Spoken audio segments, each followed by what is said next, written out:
복음 12장 13절서부터입니다. 9장 51절에서 예수 그리스도께서 이제 십자가로 가시기로 단호하게 마음을 정하시고 이제 한 걸음 한 걸음 십자가로 가는 도중에 많은 방해와 또 저항과 이런 것들이 있었습니다. 그래서 그들이 예수 그리스도를 받아들이지 아니하고 거부하는 것에 대해서 주님께서 여러 가지 방식으로 대처하셨는데 이제 그들이 정말 예수 그리스도를 따르지 아니하고 예수 그리스도를 받아들이지 아니하고 하는 그 행동들이 얼마나 잘못됐는가를 지적하시면서 5가지의 올무, 다시 말하면 예수 그리스도를 따르는 데 있어서 주님을 바르게 섬기는 데 있어서 걸림돌이 5가지가 있는데 그 5가지 중에서 지난번 첫 번째에는 위선에 대해서 살펴봤죠. 12장 1절서부터 3절까지 바리새인들의 위선에 대해서 살펴봤습니다. 두 번째는 4절서부터 7절까지 사람을 두려워하는, 하나님을 두려워하지 아니하고 사람을 두려워하는 것이 얼마나 신앙생활에 있어서 걸림돌이 되는가 또 살펴보았고요. 세 번째는 8절서부터 12절까지 신실하지 못하고 하나님 앞에 사람들 앞에서 주님을 시인하지 못하는 것. 그래서 언제든지 어려움에 처해 있을 때, 예를 들면 환난 때 같은 경우는 감옥에 가는 경우라도 언제든지 주님께서 입을 주장하셔서 대처할 말씀들을 지혜롭게 주실 것이다, 이렇게 얘기를 했습니다. 그래서 이 주님을 많은 사람들 앞에서 시인하는 것은 참으로 특권입니다. 물론 예수님을 안 믿는 사람들에게 가서 예수 그리스도를 믿으십시오라고 복음을 전하는 것도 예수 그리스도를 시인할 수 있는 좋은 방법 중에 하나고요. 뿐만 아니라 또 사람들 앞에서 나는 이렇게 예수님을 믿고 이런 생활을 했다가 이렇게 해서 예수님을 믿고 이렇게 변화되었습니다 라고 하는 것도 역시 좋은 예수 그리스도를 사람들 앞에서 시인하는 좋은 기회가 되겠죠.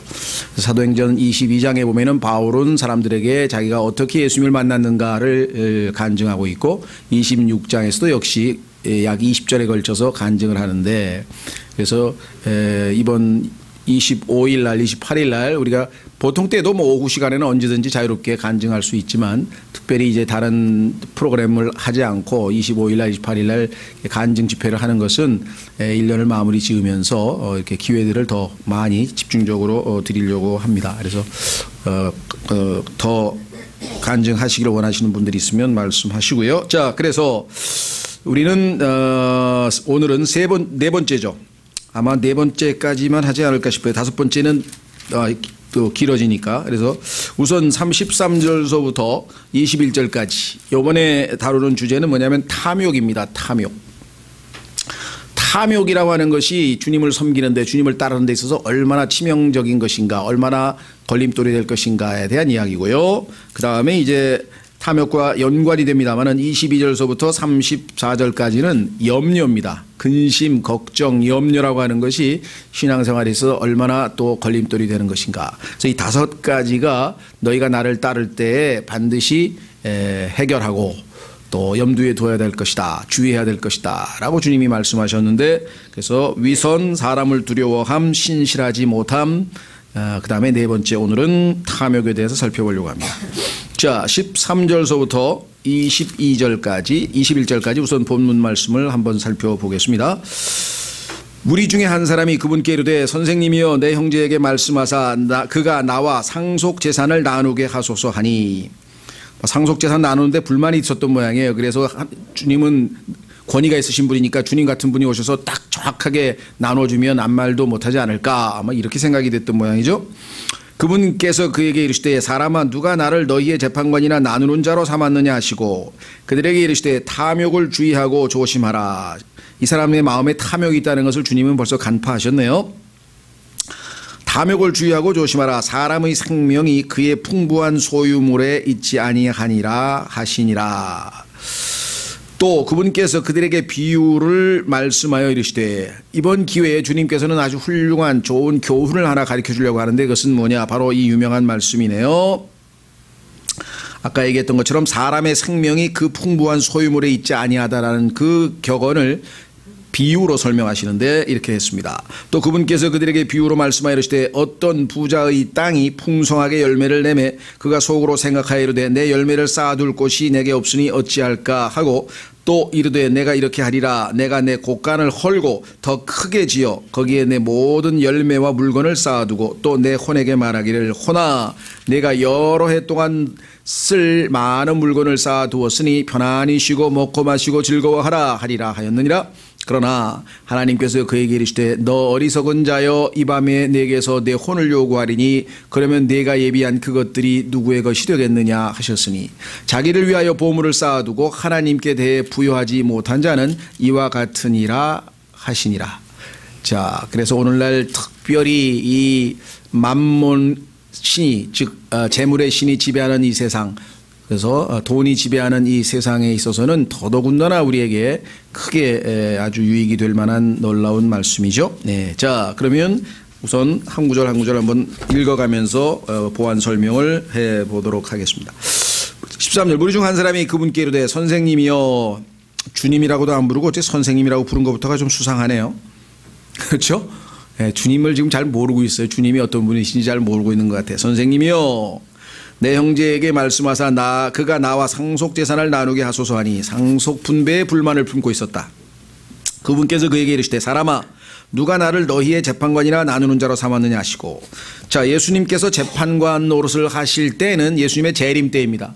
재림 때는 이제 온 땅의 재판관으로서 판사로서 모든 것을 공평하게 심판하시게 되겠지만 그러나 초림 때 예수 그리스도께서는 구원자로 오셨기 때문에 재판을 하지 않 내가 심판하러 오지 아니하였다고 예수님께서 말씀을 하셨죠.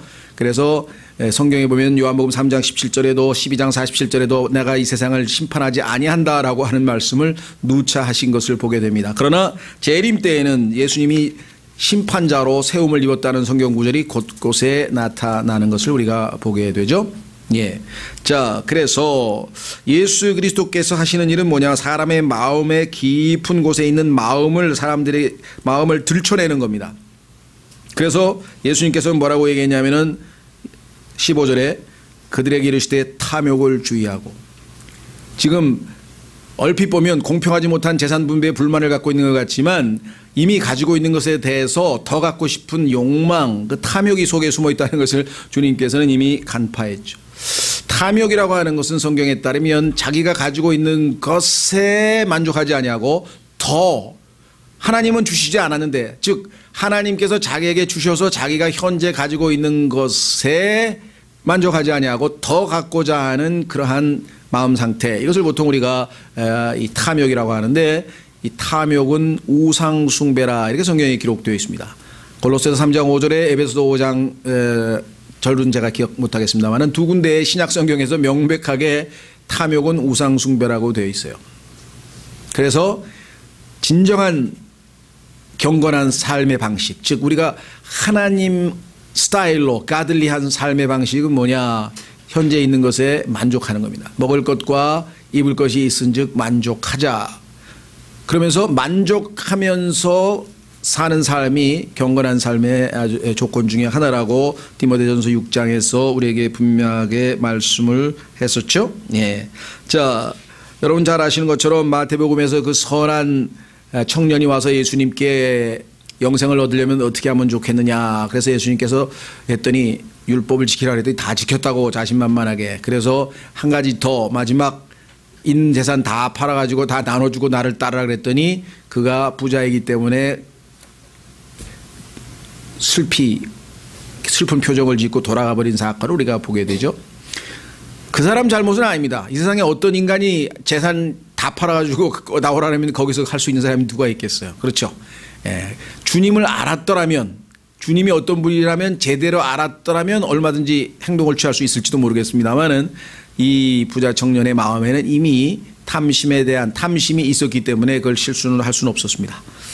바울도 마찬가지입니다. 남이 가진 것에 대해서 탐심. 그래서 바울도 10가지 계명 중에서 다 율법을 지킨 것 같았지만 10번째 그 탐심을 통해서 자신이 죄인이라고 하는 것을 밝히 깨달았다고 로마서 7장에서 얘기했죠. 왜? 다른 10계명은 겉으로 지킬 수 있어요.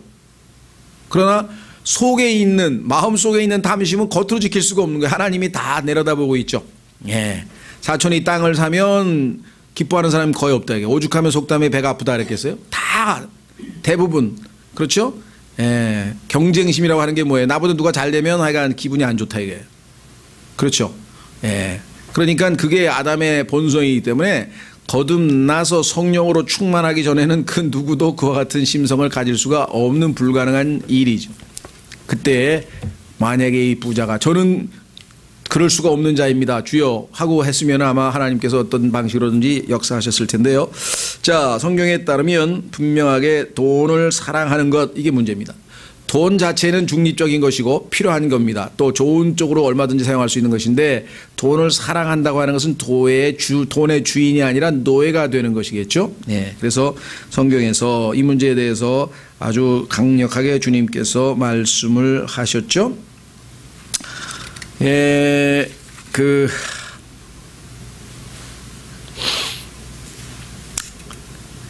실제로 여러분들이 아마 이 부자들의 경우 아주 예외적인 경우 요즘 노블리스 오블리주에서 아주 훌륭한 부자들도 미국 보니까 많이 있는 것 같긴 한데요. 그러니까 이런 걸 떠나서 일반적으로 봤을 때 참 쉽지가 않습니다. 왜냐 이 재물이라고 하는 것은 사람의 마음을 높일 수밖에 없어요. 그래서 이 다른 사람들보다는 훨씬 더 교만할 가능성이 높고 그래서 조심해야 된다라고 성경은 분명하게 말씀을 했죠. 한번 확인해 보겠습니다. 그래서 오늘날 주님께서도 이 문제에 대해서 이렇게 이야기를 했습니다. 디모데전서 6장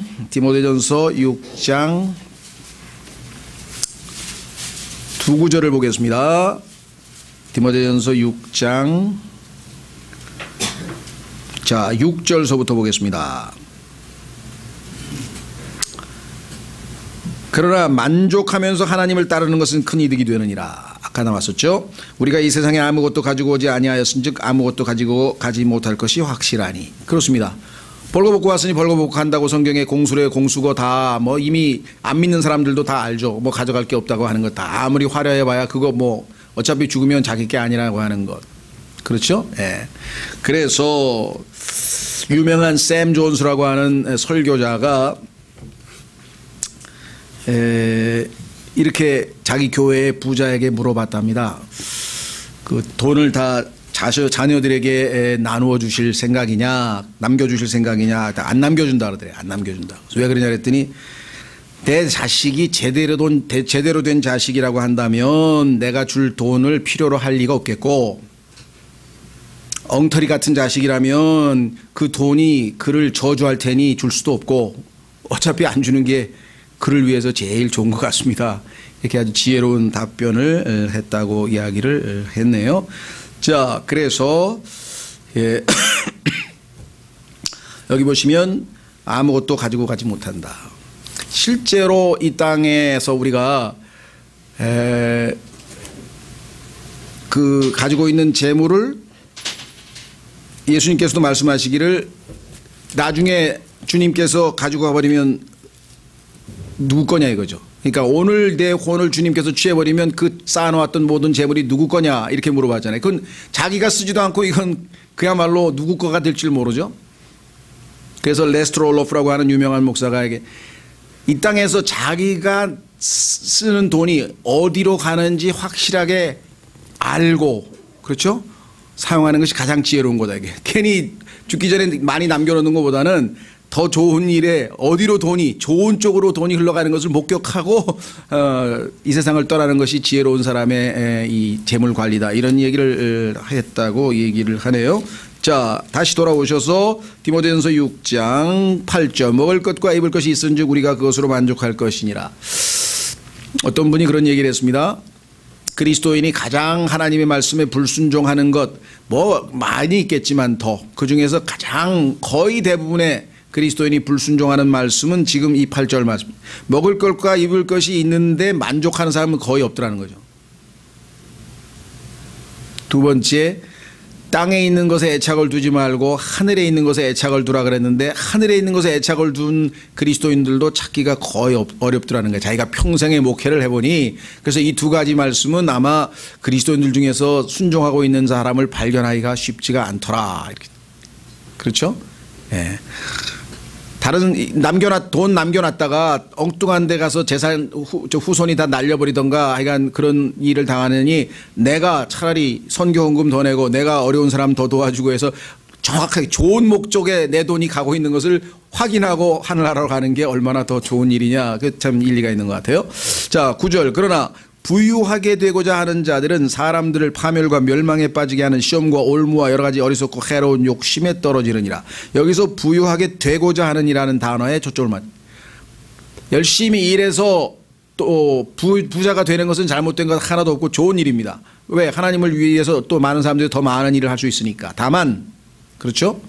예, 하늘나라에 갔는데 탁 누가 찾아와서 감사합니다. 생전 처음 보는 사람이야. 어떻게 저한테 감사합니까? 아, 형제님께서 헌금한 그 헌금으로 아프리카에 오신 선교사가 저에게 복음을 전해줘서 제가 구원을 받고 오늘 여기에 섰으니 그 선교가 가능하게 헌금을 내신 당신께 제가 감사드리는 것입니다. 이렇다면 내가 헌금이 얼마나 유용하게 쓰였을 것인가를 우리가 보게 되는 거죠. 자, 그래서 여기 보시면 부유하게 되고자 하는 게 문제예요. 열심히 일해서 부유하게 되는 것은 하나님께서 주신 축복이기 때문에 얼마든지 좋습니다. 그런데 내가 한번 부자가 돼야 되겠다 하고 마음을 먹는 순간에 이미 운명이 정해져 있어요. 절대로 부자가 되고자 하는 마음을 먹어서는 안 되는 거예요. 그건 이미 성경에 답이 나와 있는데 이미 그렇게 어리석은 짓이었어요. 하나님이 반드시 그렇게 될 거라고 써놨는데 그렇게 하면 어떻게 그렇죠? 예. 결과적으로 하나님이 축복으로 부자가 되면 그건 좋은 일입니다. 10절. 그리고 그 부자들의 헌금을 통해서 전 세계의 선교사들이 지금 복음을 전하고 있습니다. 10절. 돈을 사랑함이 돈이 아닙니다. 돈 자체가 아니라 돈을 사랑함이 모든 악의 뿌리이니 어떤 자들이 돈을 탐내다가 믿음에서 떠나 잘못하고 많은 고통으로 자기를 찔러 꿰뚫었도다. 그렇다면 하나님께서 뭐라고 권면하냐. 17절. 이 세상에서 부유한 자들의 명하여 그들이 마음을 높이지 말고. 요번에 대한항공 부사장 보셨죠? 예. 그러니까 얼마나 부자로 계속 살았으면 그렇게 마음이 높아졌겠어요.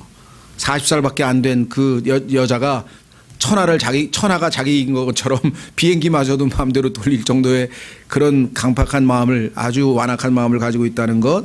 예. 자, 그래서 가능성이 높다는 겁니다. 예. 확실치 않은 재물을 신뢰하지도 알며 이게 또 어떻게 될지도 모르는 거예요. 제가 아는 분이 제 선배가 그 현대중공업 회장을 하다가 이번에 적자가 하도 많이 나서 쫓겨나 버렸는데 정몽준 씨 동창이고 고등학교 동창이고 예, 또 우리 학교 선배고 그런데 그냥 세계 최우량 기업이라고 하면서 막 정몽준 씨가 국회에서 마주 떵떵거리면서 얘기하던 데가 2, 3년 전 같은데 올 한 해에 3조를 적자를 냈어요. 3조 적자가 얼마인지 생각이나 되십니까? 물론 그동안에 엄청나게 벌어놨으니까 회사가 안 무너졌겠지만요. 이게 순간적으로 어떻게 되냐면 그 뭐 강철순가 강덕순가 뭐 STX 그냥 뭐 순식간에 막 재계 막 난리를 치더니 그냥 순식간에 몰라겠죠. 그러니 뭐 어떻게 될지 모르고. 그래서 신뢰하면 안 돼요. 하나님을 신뢰해야지. 오직 살아계신 하나님 곧 우리에게 모든 것을 풍성히 주사 누리게 하시는 분을 신뢰하게 하고 또 선을 행하게 하며 그 다음에 보세요. 선한 일들에 부유하고 17절에 보면 이 세상에서 부유한 게 낫습니까? 선한 일에 부유한 게 낫습니까? 리치는 리치야. 근데 뭐에 리치를 해야 되냐 이게 리치. 그죠? 예. 그래서 우리는 물질에 대해서는 전적으로 주님을 신뢰해야 됩니다. 주님이 주시는 축복을 마다할 이유는 없겠죠. 예, 열심히 일해서 많이 버는 것 잘못된 거 없고 하나님이 주시는 지혜로 아주 뭐 히트 상품을 아니면 좋은 아이템을 개발해서 부자가 되는 것은 아주 좋은 일이고 그런 분들이 많이 있고 또 좋은 일에 많이 쓰시는 분도 많이 있다는 것을 우리가 잘 알죠. 그러나 그것에 노예가 돼서는 안 된다. 그래서 주님이 탐욕을 조심하라 이렇게 말씀을 했습니다. 자, 다시 돌아옵니다. 본문으로 누가복음 12장 16절 또 그분께서 그들에게 비유로 말씀하여 이르시되 그래서 이제 설명을 해 주시는 거예요. 알아듣기 쉽게. 자, 어떤 부자의 땅이 풍성하게 열매를 내매 그것은 하나님이 복을 주신 거죠. 근데 자신의 삶에서 하나님을 배제해 버리면 어떻게 되냐. 이 모든 재산의 소유주가 하나님이시다고 내 것이 아니고 하나님의 것이라고 하는 것을 조금이라도 생각했을진데 이런 어리석은 생각을 안 했겠죠. 그렇죠? 예, 이 부자의 어리석음에 대해서는 좀 설명을 해보겠습니다. 자, 그가 속으로 생각하이르되 내 열매를 쌓아둘 것이 내게 없으니 어찌할까 하고 또 이르되 내가 이렇게 하리라. 내가 내 곳간을 헐고 더 크게 지어 거기서 더 내 모든 열매와 물건을 쌓아두고 또 내 혼에게 말하기를. 혼과 육체화를 구분을 잘 못하는 것 같아요. 예, 혼에게 말을 했어요. 내 혼아, 내가 여러 해 동안 쓸 많은 물건을 쌓아두었으니 편안히 쉬고 먹고 마시고 즐거워하라 하리라 하였느니라. 과연 먹고 마시고 즐거워해서 혼이 체험을 받았을까라고 하는 것이죠. 예. 육체적으로야 정말 큰 쾌락을 즐거움을 누렸겠지만 혼과 육체를 혼동하고 있는 모습을 보게 되네요. 그래서 하나님께서 20절 그러나 하나님께서 그에게 이르시되 너 어리석은 자야. 성경에 보니까 제일 어리석은 자라면 첫 번째 시편 14편 시편 53편에 어리석은 자는 마음에 이르기를 하나님이 없다 하더라. 이게 제일 멍청한 자는 하나님이 없다 하는 사람이고요. 이제 두 번째 성경에 보니까 또 어리석은 사람은 누구냐 여기 나와 있네요. 그러면 내가 예비한 그것들이 누구의 것이 되겠느냐? 자기를 위하여 보물을 쌓아두고 하나님께 대해 부여하지 못한 자는 이와 같으니라. 이것이 예수 그리스도의 가르침이시죠. 자, 우선 19절에 보니까 뭐라고 했는 거니? 혼과 자신의 몸을 지금 혼동하고 있죠. 예, 두 번째는요. 자기가 여러 해 동안 살 것으로 확신하고 있어요. 그렇죠? 야, 지금 내가 한 50 됐는데 한 30년 살 거 아니야. 야, 30년 동안 실컷 먹고 놀아야 되는데 이 생각을 했어요. 근데 3년을 살지 3개월을 살지 3일을 살지 30분 있다 죽을지 어떻게 알아요? 예? 대한항공 901편인가 탄 사람은 비행기 타고 10시간도 안 돼가지고 바닷속에서 죽게 될지 어떻게 알았겠어요? 그렇죠? 예. 똑같은 코스로 저는 그 다음날 스페인 유학하고 들어왔는데 앵카리지에서 벌써 호해가 나왔더라고. 우리보다 바로 앞서간 비행기가 떨어져 버렸어. 그렇죠? 물론 정말 이 뭐라고 표현을 해야 되나 하여간 어떻게 될지 아무도 모른다 이거죠. 그런데 이 어리석은 부자는 어떻게 생각했냐면 자기가 얼마든지 오래 살 수 있을 거라고 자신 있게 생각을 했는데 지난주에 기억나십니까? 예, 우리의 인생이 뭐라고 그랬습니까? 수증기 같다고 야고보서에서 얘기했고 그 이외에 성경에서 거의 15번 20번에 걸쳐서 하나님께서 인생이 어떻게 될지 더덥고 부상하다고 하는 것을 누차 얘기를 했는데 그렇죠? 예. 자, 세 번째로 이 어리석은 자는 어떻게 했느냐? 그 하나님이 주신 좋은 자원을 가지고 기껏 한다는 게 자기 즐거움만을 위해서 사는 거예요. 보니까 뭐야? 편안히 쉬고 먹고 마시고 즐거워한다. 편안히 쉬고 먹고 마시고 즐거워한다. 이거 하루 이틀이죠. 정말 아무것도 안 하고 이 집만 하면은 아마 한 달 가서 지겨울걸요. 네. 이 일을 할 수 있다고 하는 거 이거만큼 하나님이 주신 큰 축복이 없어.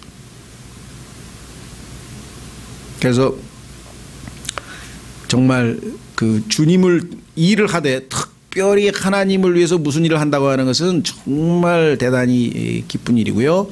가족을 위해서 국가를 위해서 또 다른 사람을 위해서 얼마든지 보람 있는 일들이 많이 있는데 그렇죠. 여기 보니까 한다는 게 그저 먹고 마시고 놀겠다 이렇게 얘기를 했네요. 제가 기억이 잘 안 나요. 한 20여 년 전 된 것 같아. 방송에서 나왔는데 방송에서 어떤 분이 전화를 걸었어.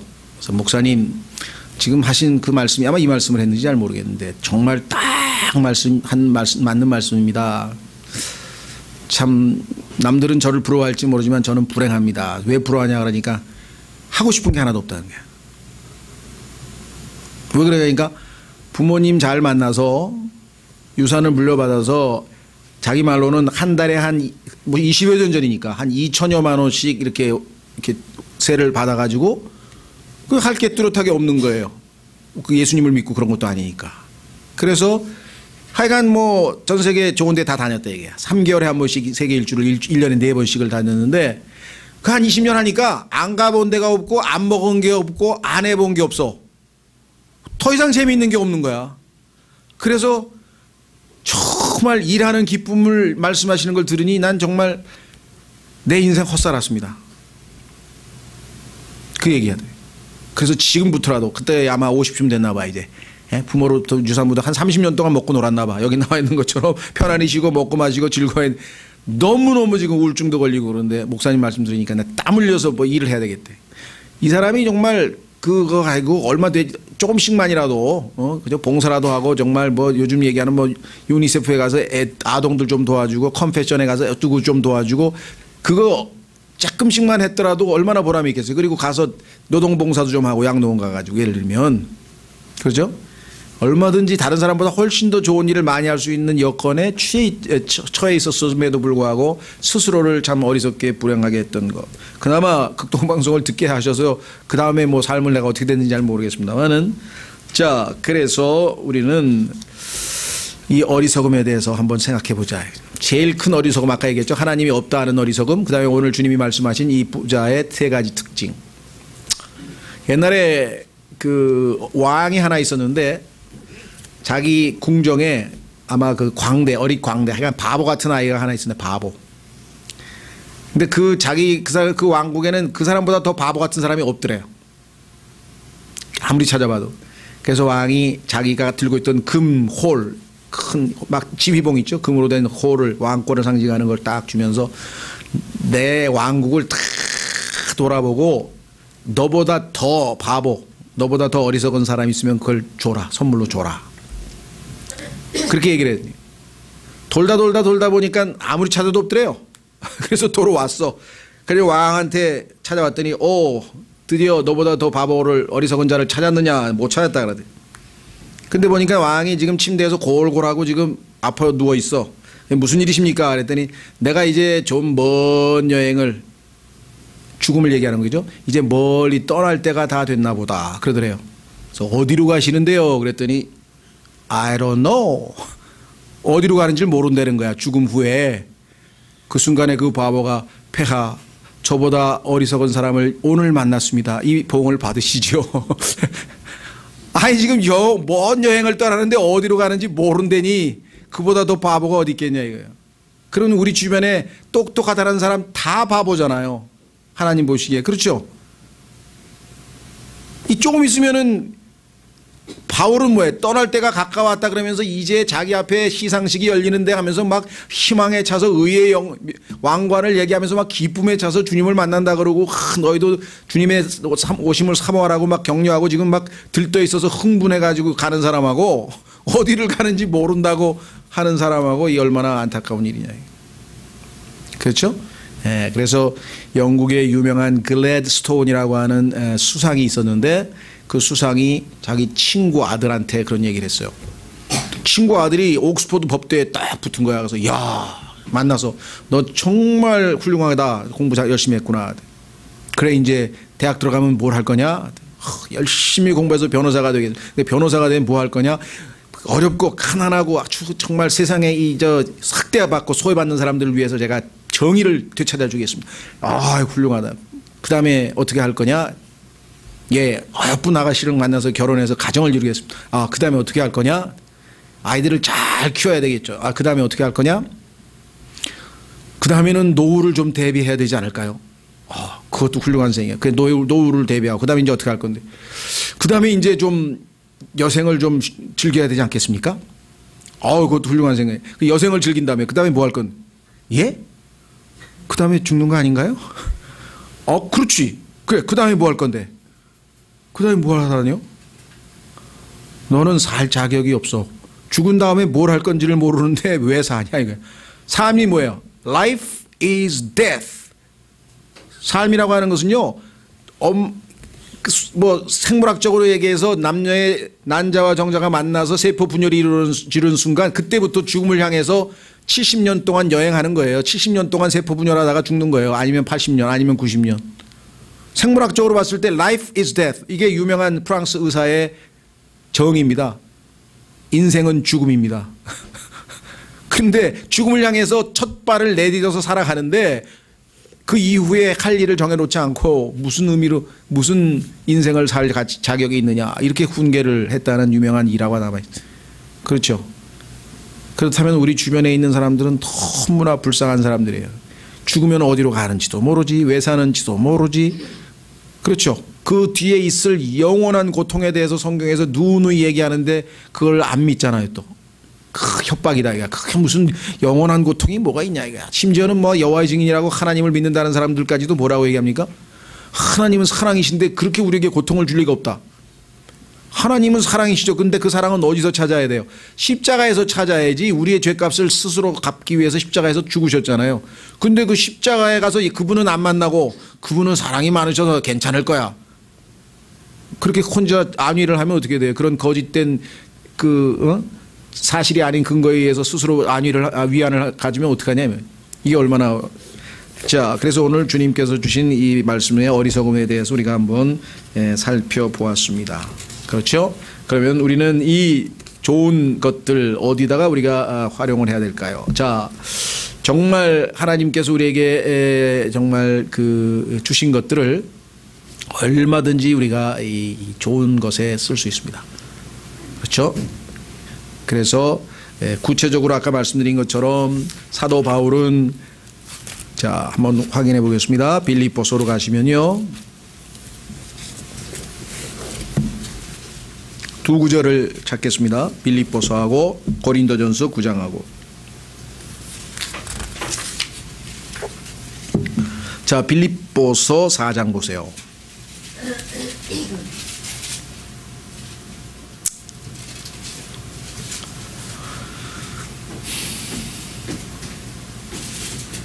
찾으셨습니까? 예.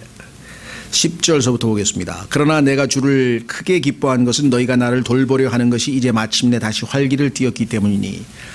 바울이 사역하는데 물질적인 지원을 아끼지 않았습니다. 너희가 또한 그것을 위해 염려하였으나 기회가 없었느니라. 바울이 어려운데 우리가 좀 도와줘야 되는데 사역을 위해서 그런데 기회가 없었어. 그런데 드디어 이제 기회가 왔나 보죠. 내가 궁핍함으로 말하지 아니하노라. 내가 어떤 처지에 있든지 거기에 만족하는 것을 내가 배웠노니. 내가 너한테 물질 즉 돈 얘기를 하는 것은 내가 지금 궁핍하니까 내가 좀 도와달라 이 얘기를 지금 하려는 것이 아니고, 나는 궁핍하든 때로는 뭐 돈이 많든 하나님께서 자족하는 법을 지혜를 주셨기 때문에 문제가 없다. 내가 12절 비천하게 되는 것도 알고 풍부하게 되는 것도 알아. 어디에서나 모든 일에서 배부른 것과 배고픈 것 풍부한 것과 궁핍당하는 것을 다 배웠노라. 나를 강하게 하시는 그리스도를 통해 내가 모든 것을 할 수 있느니라. 굶어도 얼마든지 기뻐할 수 있고 얼마든지 모든 상황에서 내가 헤쳐나갈 수 있는데, 그런데 왜 너에게 이 물질을 공급하는 이야기를 하는가. 14절 그럼에도 불구하고 너희가 나의 고난을 함께 나누었으니 잘하였도다. 빌립보 사람들아, 이제 너희도 알거니와 복음의 초기에 내가 마게도니아를 떠날 때 주고받는 일로 나와 나눈 교회가 오직 너희 외에는 없었느니라. 다른 교회에는 바울의 이 사역에 물질적인 동참이 없었어요.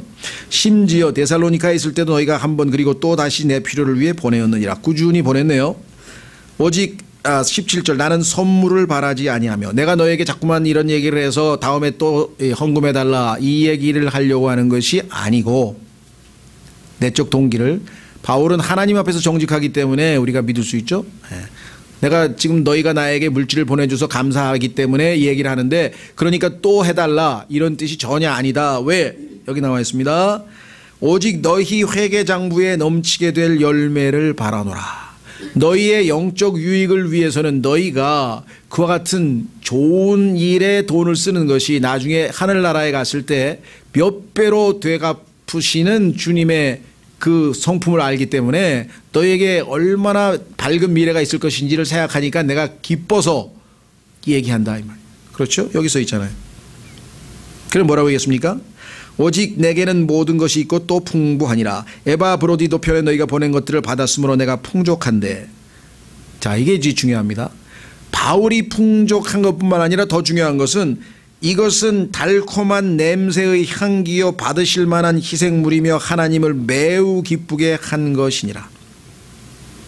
하나님께서 하나님의 일꾼이 말씀 사역을 하는데 물질을 공급한 그 돈에 대해서 어떻게 생각하느냐. 하나님은 향기로 받으시겠다 이렇게 했고요. 희생물로 받으시겠다고 했고요. 하나님이 그냥 기쁜 것도 아니고 매우 기쁘게 한 것이라 이렇게 얘기를 했습니다. 여러분들 아마 모르겠어요. 부모님들 중에 자녀들 중에 좀 잘 사는 자녀가 있고 못 사는 자녀가 있어서, 잘 사는 자녀가 그 못 사는 그 형제에게 뭔가 이렇게 물질적으로 이렇게 도움이 되고 도와줄 때 얼마나 그 부모의 마음이 흐뭇합니까? 그렇죠? 야, 그래도 형이 동생을 챙기는구나, 아니면 동생이 형을 챙기구나, 이런 거 생각하면. 근데 그런 거는 좀 보기가 거의 드물죠. 반대로 그냥 막 다투고 막 이런 것 때문에 속상해하는 부모님들은 많이 봤어요. 그렇죠? 최근에도 어떤 분이 하나님 감사합니다. 왜 그러냐니까 우리 집에서 유산 때문에 큰 다툼이 벌어져 가지고 난리가 났는데 마지막에 기도 응답을 받아서 겨우 해결됐습니다. 할렐루야. 그래서 얼마나 괴로웠으면 예? 나이 많으신 그분이 그게 얼마나 자식들 간에 그래도 하나님이 꾸준히 기도해서 아마 그렇게 응답해 주셨던가 봐요. 예. 그래서 여기도 나와 있잖아요. 하나님을 매우 기쁘게 하는 것이니라. 그래서 저는 생각해 봤어요. 하나님께서는 물질에 그렇게 관심이 없으신 분인데도 불구하고 왜 물질 때문에 이렇게 기뻐하셨을까? 이게 인간 때문에 그래요. 사람은요, 물질에 대한 집착이 어마어마합니다.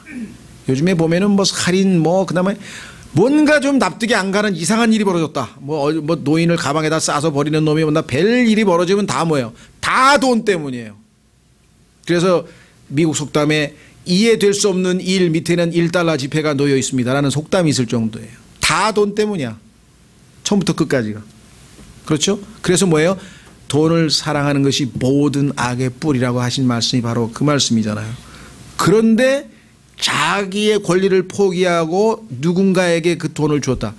이거는 아담의 육신을 거부하고 성령의 역사에 순종한 것이기 때문에, 물론 돈이 하도 많아가지고 야, 이 돈을 내면 사람들이 나보고 야, 저 사람 정말 훌륭한 사람이다 라고 칭찬받고 싶어서 했다. 요거는 마이너스야. 성경에 보니까. 그런 거는 하나님이 또 나 마음을 다 들여다보고 있다. 요놈이 또 인정받고 싶어서 스타가 되고 싶어가지고 그런 건 다 빼요 또. 그러니까 여러분들, 하나님은요, 여러분 마음 다 알아. 돈을 누구에게 조금 도와주든 안 도와주든 마음이 이게 하나님을 기쁘시게 하기 위해서 하는 거면요, 적든 많든 다 받으세요. 근데 어마어마하게 해도 그 내적인 동기, 예수님은 이제 마음을 들여다보시잖아요. 탐욕이라고 딱 지적을 하시잖아요. 너는 지금 공평하게 저 유산 갈라달라 그랬는데 넌 속에 보니까 그게 아니야. 너의 마음에는 탐욕이 있다. 이걸 지적하셨잖아요. 그렇죠? 예, 하나님께서는요, 우리의 마음을 살피시는 분이에요. 그래서 하나님 앞에 우리가 그 마음을 갖추는 게 필요하다. 자, 한 구절 찾고 우리 기도하겠습니다. 자, 고린도후서 9장 9절. 고린도후서 9장에 가면요, 어떤 분들은 그런 얘기를 해요.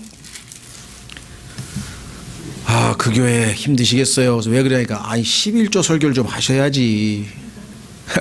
내가 11조 설교를 하죠. 구약시대에 하나님께서 채소도 바치라 그랬고 3년에 한 번씩 바치라 그랬고. 그거 말고, 신약 성도들에게 성경에서 11조 가르친 게 없는데 제가 왜 가르칩니까? 뭐 하나님도 아닌데. 그렇잖아요. 제가 어떻게 이해가 되시겠어요? 그래도 그게 영적으로 이렇게 적용을 하셔서 가르치셔야 돼. 11조 안 내는 교회는 여태까지 살아남는 교회를 못 봤대, 자기가. 그럼 탐욕 때 하나님 주시는 만큼만 교회 운영하면 되지 왜 못 살아남습니까? 그렇죠? 예. 자, 고린도 후서에 우리 그리스도인들이 헌금하는 원칙이 써 있어요. 그냥 그 말씀 그대로 하면 돼요. 그건 우리가 하면 되죠. 6절. 고린도 후서 9장 6절. 다만 내가 말하려는 바는 이것이니 곧 인색하게 뿌리는 자는 또한 인색하게 거둘 것이요 풍성하게 뿌리는 자는 또한 풍성하게 거두리라는 것이라. 하나님은요, 심은 대로 거두기 때문에, 그렇죠? 예. 열심히 많이 뿌린 사람은, 그렇죠? 많이 뿌릴 것이고, 전도지를 한 달 동안에 100장을 뿌렸다. 근데 어떤 사람은 전도지를 한 달 동안에 10장 뿌렸다. 그럼 100장 뿌린 사람이 많이 걷는 건 너무나 당연한 거 아니냐. 예, 그런 얘기죠. 예, 물질도 마찬가지. 그 다음에 7절. 저마다 자기 마음속에 정한 대로 낼 것이요 마지못해 하거나 억지로 하지 말지니. 하나님 이 마음을 알아요. 아깝다. 그러면 차라리 나중에 하나님 정말 기쁜 마음을 주셔서 제가 기쁘게 할 수 있도록, 그래서 아깝지 않은 만큼 일단 내고, 그렇죠? 예, 아나니아 삽비라처럼 절반 내고 나서 다 낸 것처럼 또 위선을 부리면 또 하나님 보시기에 마이너스라고. 마이너스. 차라리 하나님, 저는 믿음이 약해서 절반밖에 못 내겠는데 괜찮겠습니까? 그럼 어이구, 절반이라도 대단한 믿음이다 아마 그렇게 칭찬을 하셨을 텐데, 위선을 부렸기 때문에 문제가 생긴 거죠. 자, 하나님은 즐거이 내는 자를 사랑하시느니라. 취업. 내가 얼마 안 되지만 하나님께서 이걸 통해서 전도책자도 만드시고 또 하여간 여러 가지 사람들을 통해서 이게 하나님의 일에 쓰인다는 게 얼마나 기쁜 일이냐. 하나님께서 능히 모든 은혜를 너희에게 넘치게 하시나니 이것은 너희가 항상 모든 일에서 모든 것이 넉넉하여 모든 선한 일에 풍성히 하게 하려 하심이라. 자, 9절 보세요. 이것은 기록된 바 구약성경입니다. 그가 널리 재물을 흩어, 그 다음에 보세요. 가난한 자들에게 주었으니, 흩어서 가난한 자들에게 주면 그의 의가 영원히 지속되는도다 함과 같으니라. 하나님께서는 그것을 의로운 행실로 받으신다는 것이죠. 그렇죠? 왜? 성경에 보니까요, 하나님께서는 가난한 사람하고 그 다음에 과부는 뭐냐면요, 이 세상에서 제일 불쌍한 사람이라고 성경에 되어 있어요. 왜냐하면 보호자가 없으니까. 성경에 따르면 구약에서 여자는 아버지의 보호하에 있다가 나중에 결혼해서 남자의 보호하에 놓여야만 하나님의 질서 안에서 보호를 받게 되어 있는데, 결혼을 했는데 남자가 죽었으니까, 과부가 됐으니까 보호자가 없는 거잖아요. 그러니 얼마나 정말 이 세상 표현으로 처량한 신세가 됐냐 이거죠. 그래서 하나님께서는 추수를 하다가 너희가 자꾸 이삭을 땅에다 떨어뜨려라. 왜? 고아하고 과부 좀 주게. 포도 따다가도 땅에다 자꾸 많이 떨어뜨려라. 왜? 과부하고 고아 좀 주게. 그리고 나그네 좀 주게. 그러신 분이 우리 하나님이라고 한다면, 우리가 그와 과부를 대표로 하는 어렵고 힘든 처지에 있는 사람들에게 조금이라도 뭔가를 하나 했다면, 그렇죠, 그것은 정말 하나님 보시기에 큰 기쁨이 되실 수밖에 없는 거라고 하는 것이죠. 그리고 그것이 하나님께서 우리에게 주신 기회가 있을 때, 그 어젠가요? 내 기억이 잘 안 나는데, 그 누굽니까? 우리나라에서 뭐 기부 많이 하는 션인가? 난 션. 그 달리기 하여간 여러 가지 해서 막 기부를 엄청나게 하는 사람이 있잖아요. 그죠? 그때 그 얘기 하더라고요.